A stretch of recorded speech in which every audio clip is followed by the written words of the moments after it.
Salut Pascal! Salut Martine, Comment ça va aujourd'hui?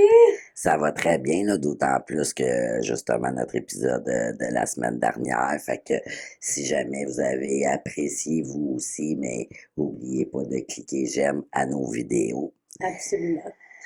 Aujourd'hui, comme on vous l'a dit la semaine dernière, on parle d'un sujet un petit peu délicat, mais que je crois qu'il vaut la peine d'être éclairci. Pourquoi les victimes de violences conjugales restent-ils, les victimes restent dans la relation, hein? Ouais, ou On va se- retourne à multiples reprises, là, Oui, oui, ouais. c'est ça. Qu'est-ce Mhm. qui fait que c'est si difficile de quitter une relation de violence? Donc, sur ce, On y va, c'est on y ça, on va. se lance.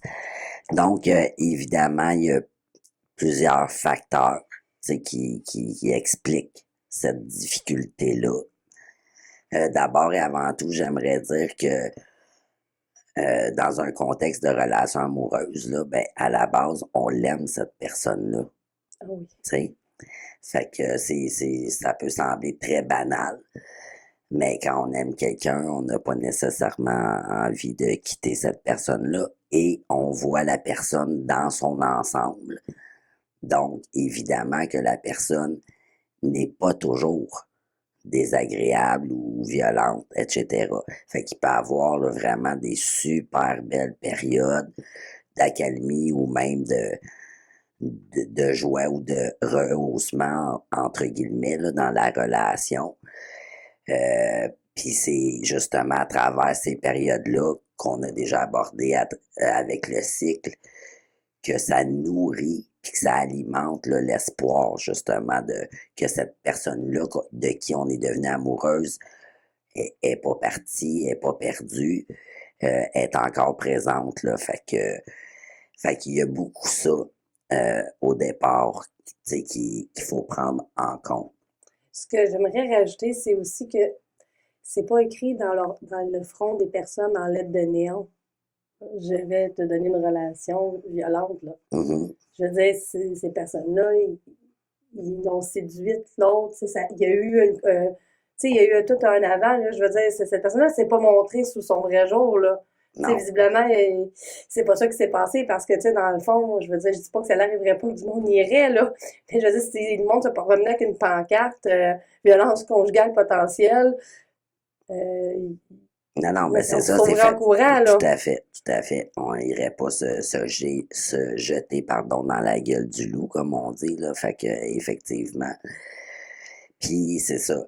Puis, ça aussi, c'est une autre difficulté, ce que tu mentionnes, c'est-à-dire que, étant donné que la personne ne s'est pas montrée sous son vrai jour au départ, euh, quand on est amoureuse de cette personne-là, on croit que c'est ce côté-là, sa vraie personnalité. Puis c'est ce qu'on tente de retrouver. Euh, Jour après c'est jour, ça, semaine après semaine, épisode après épisode. Ouais. c'est ça.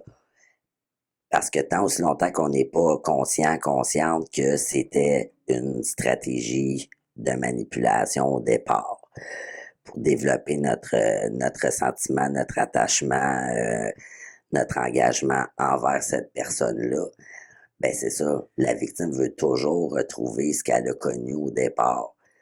Mais dans le fond, c'était du faux, là. Dans le fond, c'était du vent, puis c'était illusoire, tu sais. Mais avant de le comprendre, ça peut mettre du temps.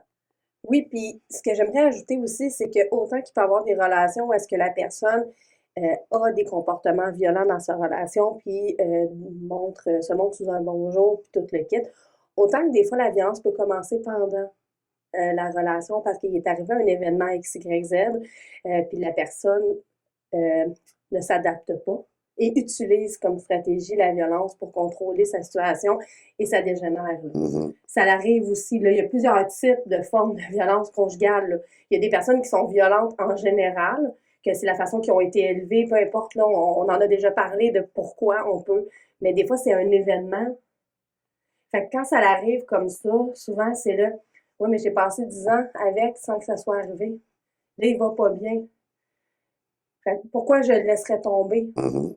Il est dans une mauvaise passe. Puis la personne, elle n'a pas tort, là. Quand t'aimes quelqu'un puis que tu sais vraiment que ça allait bien avant, mais à un moment donné, c'est ça, c'est le choix qu'il faut faire, c'est de le choisir quand ça va trop loin. Puis est-ce que la personne veut s'aider? Mais rendu là, Mais ça aussi, ça fait partie des raisons de pourquoi une personne reste, là. Tout à fait. Tout à fait. Puis justement, effectivement, ça arrive des situations particulières comme tu le mentionnes. Tu sais, j'ai comme un autre exemple qui me vient en tête là, avec ce que tu mentionnes, tu sais, c'est-à-dire que des fois, en vieillissant, tu sais, quand tu dis que des fois, ça peut survenir vraiment plus tard dans la relation, des fois, en vieillissant, il y en a qui peuvent, pour des raisons là, au niveau là, de troubles cognitifs, Oui. commencer à avoir des comportements qu'ils n'ont jamais eu, là, tu sais, au niveau de l'agressivité et tout.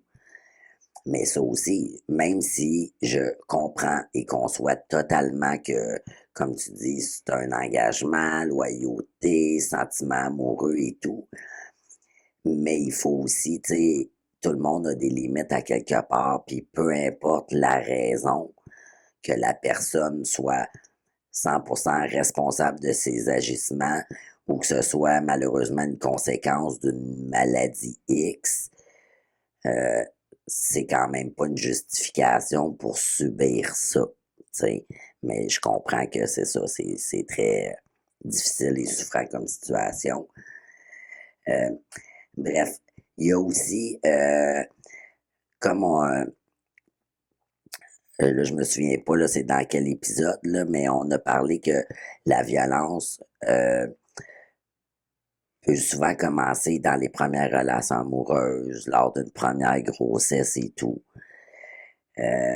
Donc, si on ajoute le facteur grossesse égale enfant, ben là, c'est sûr que là, c'est plus uniquement la relation de couple qui est en quelque sorte en jeu.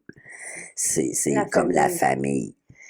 Fait que quelqu'un qui a la valeur de la famille très à cœur, quelqu'un que, de par son vécu, a vécu sans un de ses parents ou a, a vécu difficilement la séparation de ses parents, de façon générale, la personne s'était comme promise de jamais je vais faire ça. Tu sais, Je vais je pas vais faire faire. vivre ça à mes enfants. Ouais, c'est ça. Fait que là, c'est sûr que ça devient un enjeu important de dire, ben là, je peux pas faire ça, j'ai des obligations, mon rôle de parent est plus important que ce que je subis ou quoi que ce soit. C'est ça. Je veux que mes enfants, par exemple, aient un papa. Moi, j'en ai pas eu, puis c'est une souffrance que je porte, fait que je veux pas l'imposer. Fait qu'il y a tout cet élément-là au niveau des valeurs, tu sais, les valeurs tu sais, qui nous sont propres, les valeurs personnelles que j'allais dire. Puis justement, le sentiment de culpabilité qui vient en ligne de compte, parce que tu veux pas comme porter ce poids-là de dire j'ai j'ai empêché en quelque sorte mes enfants de voir Ouais. l'autre parent. Mais je pense qu'au niveau du père, là, ben, mère ou père, là, peu importe là, le rôle de l'autre parent, là, je pense que c'est, il n'y a pas juste ça, tu sais, il y a ce bout-là, oui, de briser la famille. Il peut avoir aussi la peur que l'autre parent lâche prise puis ne veulent plus voir ses enfants, puis qu'on devienne le seul parent. On peut aussi, Puis qu'on soit perçu comme le responsable de tout ça, là, tu sais. absolument, puis sinon, ben, pour avoir entendu souvent, ben, de dire que la femme préfère, là, là, je dis la femme, là, mais ça pourrait être l'inverse, préfère rester avec le conjoint violent parce qu'au moins elle est là quand les enfants sont avec lui. Mhm. Ouais. Comme une peur de, justement, pour les protéger. Elle Ouais. préfère demeurer auprès de ses enfants pour pouvoir intervenir. Puis, je m'excuse de l'expression, mais prendre les coups à la place des enfants. Parce qu'une fois séparés, si l'autre parent a, dans la grande majorité des cas, a des droits d'accès ou une garde partagée ou peu importe, Mhm. la mère va être très consciente que ses enfants vont passer du temps avec le parent qui est violent.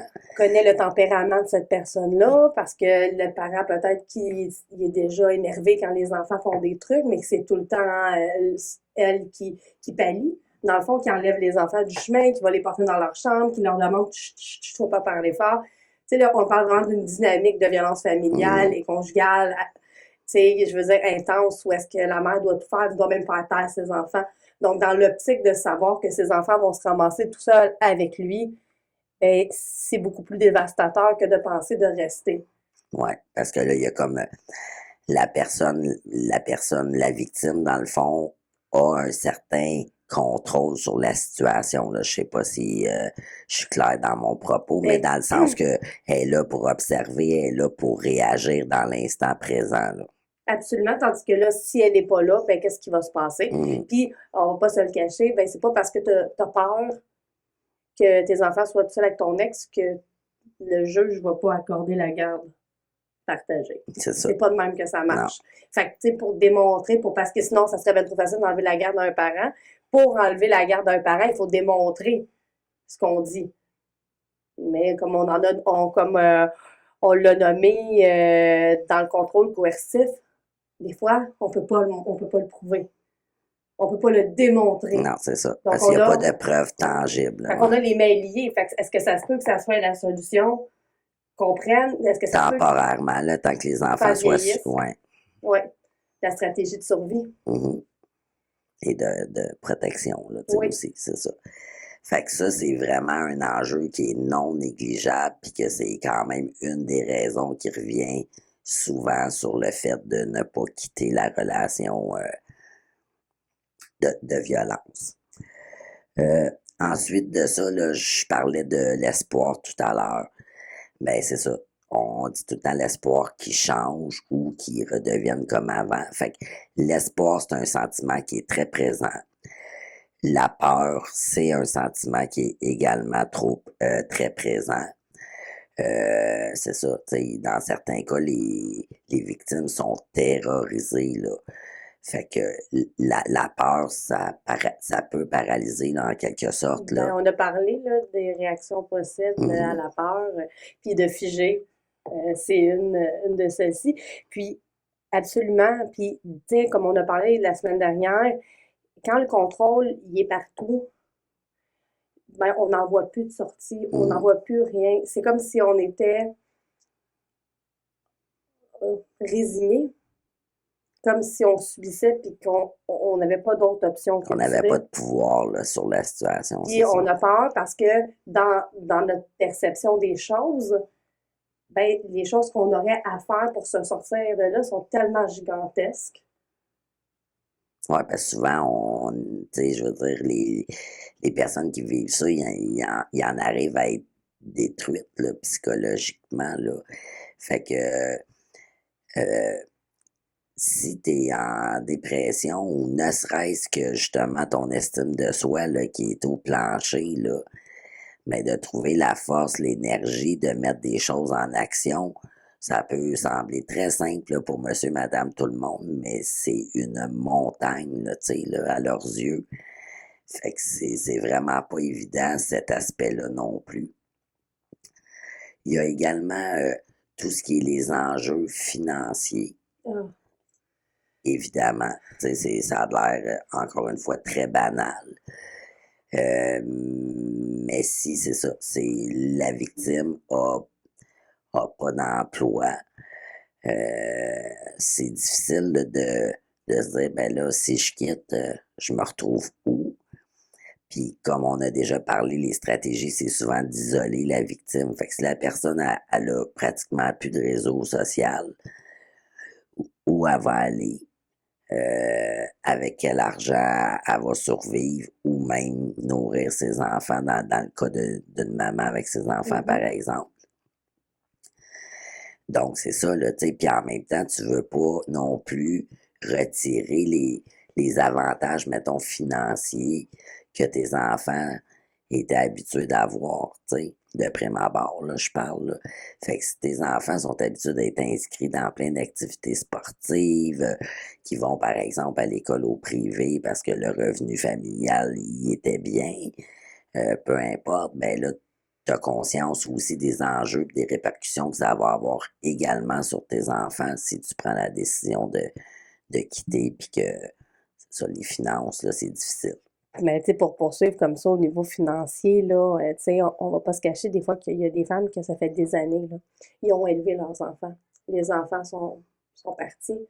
Ils ont jamais travaillé de leur vie.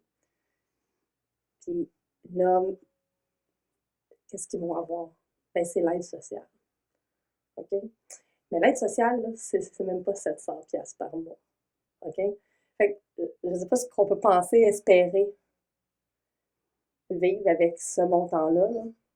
Mais le monde qui sont sur l'aide sociale, là, il faut vraiment qu'ils fassent preuve de beaucoup d'imagination, Ouais. puis de stratégie pour réussir à joindre les deux bouts. Puis quelqu'un qui vient de vivre autant de violence conjugale, là, ben, n'est pas disponible pour user ces stratégies-là nécessairement. Il ne faut pas oublier que c'est une personne qui doit se reconstruire. Fait que, oui, j'en entends dire, ben, elle a juste à aller travailler.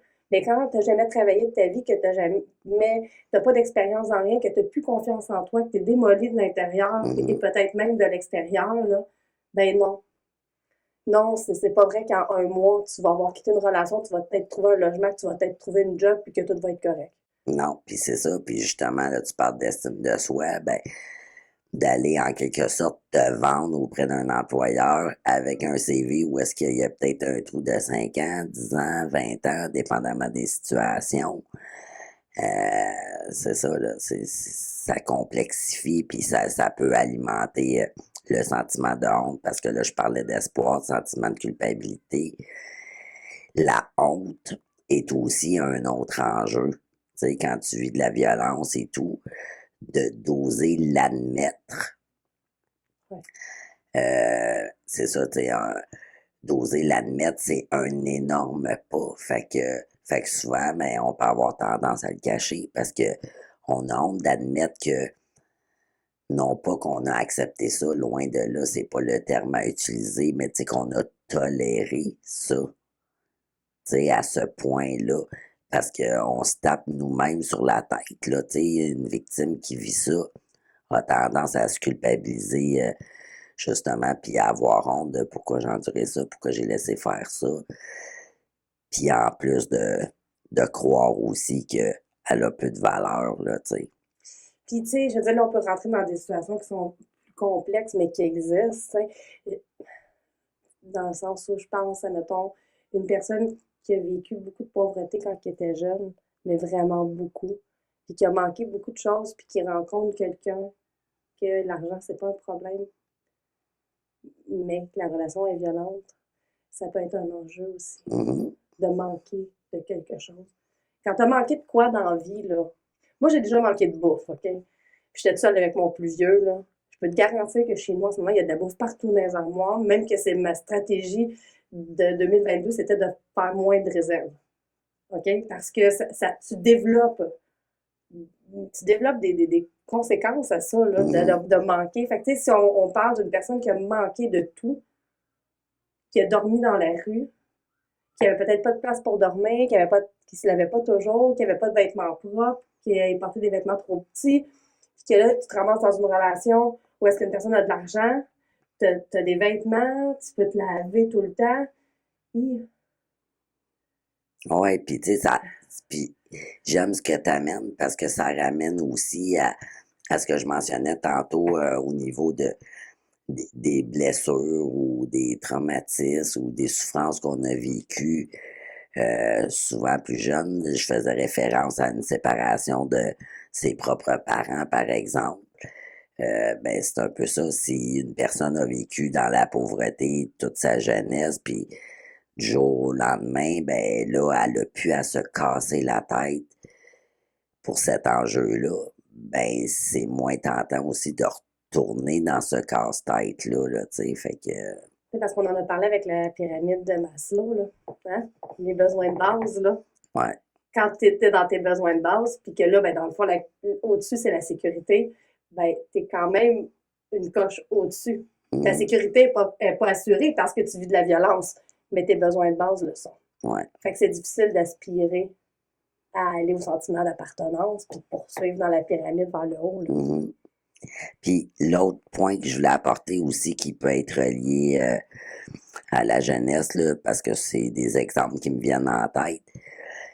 Euh, Quand une victime peut avoir tendance à minimiser, banaliser la violence qu'elle vit, c'est ça, l'exemple qui me vient en tête, quelqu'un qui a grandi, un enfant, puis qu'il a été violenté. Puis là, je vais ajouter physiquement, notamment. Puis que là, dans une relation amoureuse, plus tard, il y a de la violence psychologique, verbale. Fait que la victime peut avoir tendance à tolérer davantage. Parce que dans sa perception, elle peut voir ça comme étant moins grave. Toi et moi, on sait que c'est pas le cas, là. Mais ça peut être une autre raison qui explique comparativement à ce que j'ai vécu avant, ça, c'est pas si épouvantable, là, tu sais. Que ce soit ce que tu as vécu avant ou ce que tu as vu tes parents vivre. Mhm. Parce que si tes parents, c'est tes premiers exemples de relations Ouais, amoureuses. c'est tes modèles, ouais. Fait que si tu les vois avoir de la violence, ben soit que tu vas banaliser premièrement, c'est sûr, les comportements violents. Puis ben ça se peut que tu les intègres dans tes propres relations parce que tu vas minimiser le comportement. Fait que même si tu as une émotion de contradiction qui revient dans ton rationnel, C'est normal, une relation comme même ça, ma mère, elle l'a ouais. vécu, tu sais, je veux dire, c'est comme ça aussi avec ma famille, c'est comme ça. Mon père, il était de même, ma mère était de même, ou le chum de ma mère, le chum de la blonde à mon père, tu sais, peu importe. Fait que là, tu fais comme, OK, ben c'est correct, tu sais. Donc, tu sais, ça normalise les comportements ou, ce que j'ai envie de dire, quand que, il y en a des personnes qui sont plus, puis c'est pas l'alcool, là, que quand ils prennent l'alcool, ils sont plus violents. Mhm. OK? C'est comme un amplificateur. C'est jamais la faute de l'alcool, là. C'est la faute de la personne. Mais certaines personnes que l'alcool, la drogue amplifie les comportements. Ben, si tu l'as vécu quand tu étais jeune, que tes parents, quand ils buvaient Ça ou qu'ils tournait mal. consommaient, ça virait mal, ben, dans ta tête, tu vas mettre la faute sur le dos de la consommation Mhm. et non pas sur le dos de l'individu qui décide de commettre un geste de violence, là. Donc, on n'est pas dans les mêmes.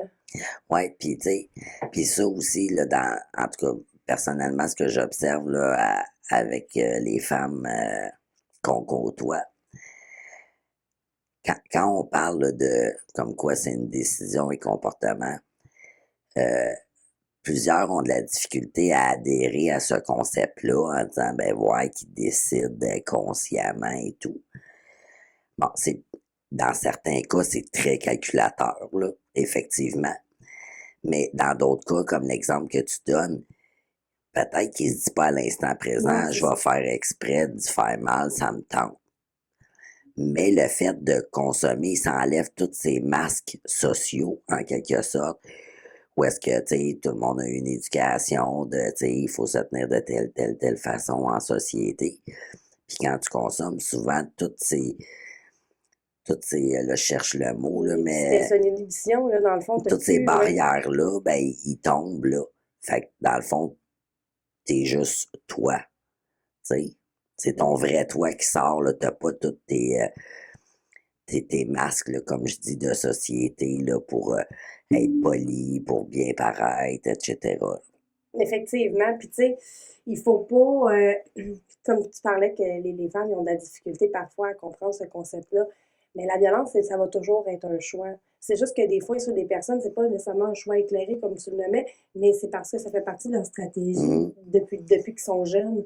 Fait que c'est sûr que si on prend quelqu'un qui, depuis qu'il est tout jeune, réagit comme ça par violence, ben tu peux, tu sais, il pourra pas te dire oui, oui, à ce moment-là, j'ai pris la décision de lancer la chaise. Parce que, mais c'est lui qui s'est habitué à agir comme ça. Mais la violence, c'est un choix. Mais cette personne-là n'a peut-être pas appris. Et là, ben, on vient sur un autre problème. Ben, on parlait de. On va en parler la semaine prochaine du triangle, mais il y a certaines victimes qui ont un sentiment de sauveur. Mhm. Hein? Donc, on croit qu'on peut sauver l'autre. Ben, il est comme ça parce que quand il était petit, il a vécu des choses. Fait que là, on pense que notre amour va le changer. Mhm. Ouais. On dirait qu'on est dans un petit film, là, ben cute, où est-ce que la bête, la belle et la bête, là. Ouais, Mais c'est pas aussi simple que ça. ouais. Moi, je pense à la référence du crapaud que la princesse embrasse puis qui devient un beau prince charmant, là. Mais non, c'est plutôt l'inverse, là, que moi je mentionne, là. C'est-à-dire que il est déguisé en prince charmant, mais Ouais. c'est un crapaud, là, en Puis, tu réalité. sais, L'objectif ici, c'est d'expliquer pourquoi les femmes restent dans des relations de violence ou n'importe qui, les victimes restent. Mais l'objectif, c'est pas non plus de dire qu'il n'y a pas de solution pour ceux qui commettent la violence. Mhm. C'est pas ça l'objectif, c'est que faut remettre en cause, c'est de dire que pour que quelqu'un puisse changer, c'est qu'il le veuille au départ. Faut qu'ils l'admettent aussi. Oui, mais c'est ça, mais ça, c'est une autre histoire. Mhm. Ça n'appartient pas à la victime. Tout à fait. Puis comme tu dis, c'est ça, là, l'objectif premier du sujet d'aujourd'hui, c'était d'avoir une meilleure compréhension euh, de pourquoi justement les victimes restent, parce que vu de l'extérieur, c'est ça, ça semble si simple qu'elle s'en aille ou qu'il s'en aille, puis ça finit là. Mais on en a nommé quelques-uns des enjeux. On a mentionné aussi qu'il y avait justement des valeurs qui rentrent en ligne de compte, notre bagage de vie qui rentre en ligne de compte, notre estime de soi, la santé mentale. Puis, pour développer sur ce point-là, tu parlais tout à l'heure de violence psychologique ou du contrôle coercitif. Si moi j'ai envie de partir, mais que je sais que je ne peux pas prouver parce que justement les actes commis ne sont pas criminalisés, ben si je pars puis je vivais de la violence puis que je le dis, ben j'ai peur aussi de ne pas être cru parce que je peux pas prouver mon propos. Euh, Puis, tu sais, si monsieur, dans ses stratégies, il, il parlait en mal de notre santé mentale, par exemple, ben là, c'est ça. Ça peut comme alimenter cette crainte-là chez la victime de déjà, il dit à tout le monde que je suis une folle. Si en plus, je peux pas prouver ce que je dis, ça va renforcer ce que monsieur disait sur moi. Donc, fait que ça aussi, ça peut être un autre élément, tu sais, de dire, il agit correctement devant les autres, mais ça se passe toujours à l'intérieur des quatre murs, puis ça laisse pas de traces physiques. Fait que ça aussi, tu sais, parce qu'on peut même douter de sa propre santé mentale aussi, là, tu sais, quand on vit de la violence, là. Ben absolument.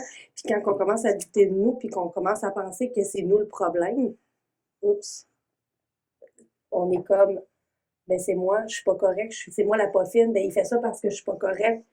Fait que là, dans le fond, on excuse tout, puis on pense vraiment que c'est nous. Fait que Ouais. imaginez une femme ou ben n'importe qui est dans cette situation-là, qui est convaincu à force de vivre de la violence qu'il mérite ce qu'il subit, ben comment vous voulez que cette personne-là sorte de là? Ça devient vraiment difficile. Puis c'est pour ça que des fois, il y a des interventions policières qui peuvent avoir lieu où est-ce que ben, la femme va sortir du milieu, mais elle va retourner. Donc là, la personne retourne dans la relation, et ça à plusieurs reprises. Puis tu sais, des fois, les gens en général vont avoir tendance à dire, ben là, pourquoi? Pourquoi la personne la retourne? Mais là, franchement, elle était sortie. Mais il se passe de quoi quand la personne quitte? L'agresseur essaie de récupérer la victime, là. Ben ouais, ben déjà, c'est ça, la personne qui vit de la violence, c'est clair qu'elle veut plus vivre ça. Tu sais, je veux dire, il n'y a pas personne, en tout cas à ma connaissance, qui aime vivre ça.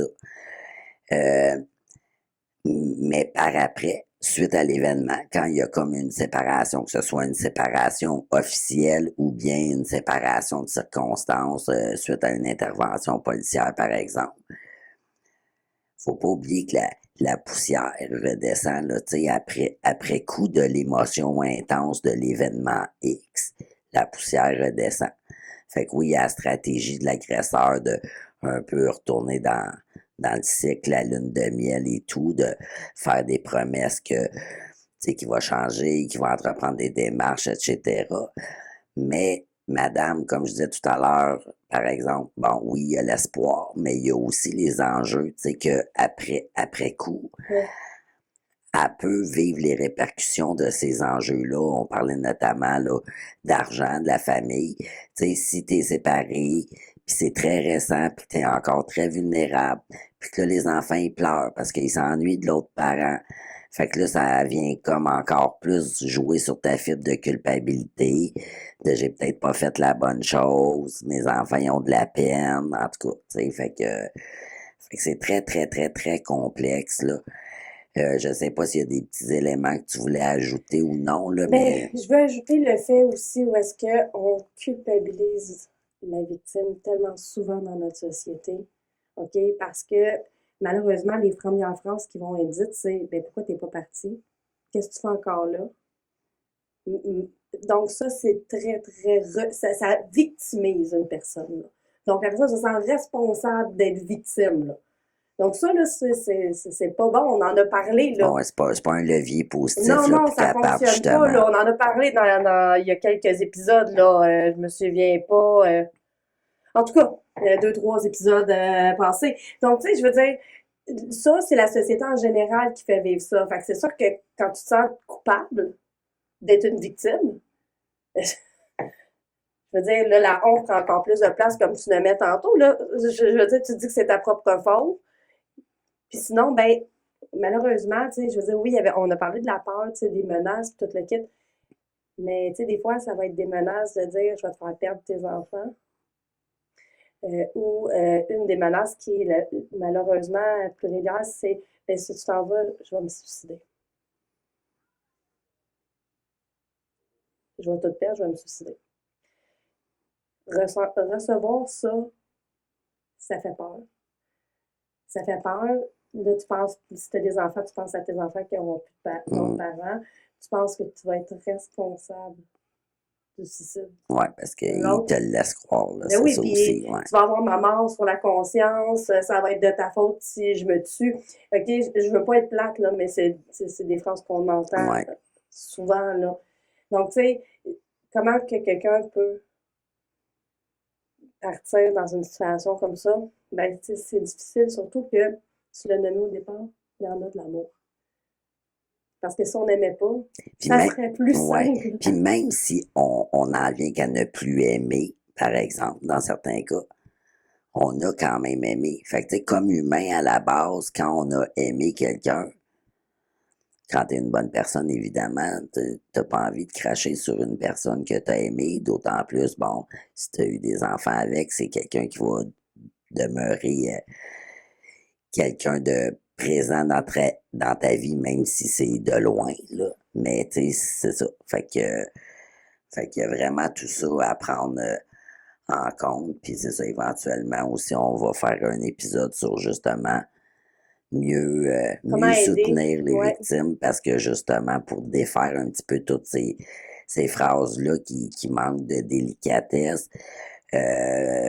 puis c'est ça, on voulait davantage amener plus de précision et de compréhension. Faut être très, en tout cas, être le plus possible empathique par rapport à ces situations-là, puis bien comprendre que c'est extrêmement difficile là, de sortir de ce pattern-là. Puis si vous comprenez pas ce que la personne vous dit, ben, vous pouvez appeler dans une maison d'hébergement pour avoir du soutien Des à votre pistes, ouais. compréhension. Mhm. OK?